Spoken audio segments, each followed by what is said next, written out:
Welcome to our channel. Today we how to verify your email with GetResponse, beginner guide step by step clearly. To verify your email with GetResponse, start by logging into your GetResponse account.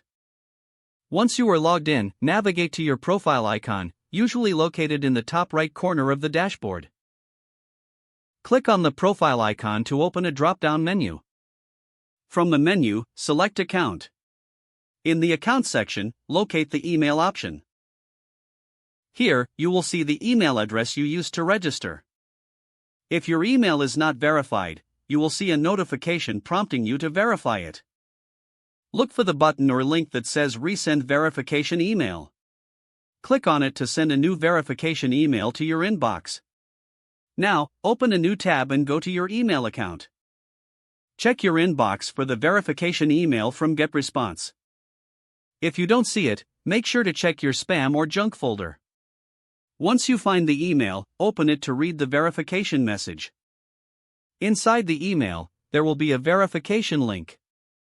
Click on that link to confirm your email address.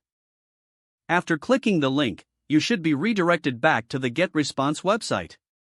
You will see a confirmation message indicating that your email has been successfully verified.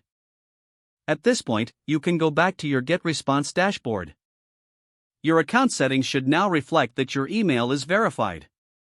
Congratulations, you have successfully verified your email with GetResponse. If the page does not load, refresh the browser or try again in a private or incognito window. Make sure you are using the correct email address, then retype it carefully to avoid small typos. If your password is not accepted, use the reset option and create a new strong password you can remember.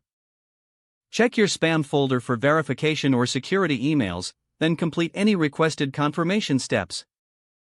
Enable two-factor authentication if available to improve account security and reduce unauthorized access risk. After signing in, review your profile details so your contact information and settings are accurate. If you see an error message, note it down and try again after restarting your device and internet connection. Log out when you finish, especially on shared devices, to keep your account and payment information secure. If the page does not load, refresh the browser or try again in a private or incognito window. Make sure you are using the correct email address, then retype it carefully to avoid small typos. Don't forget to like this video and subscribe to our channel for more step-by-step tech guides.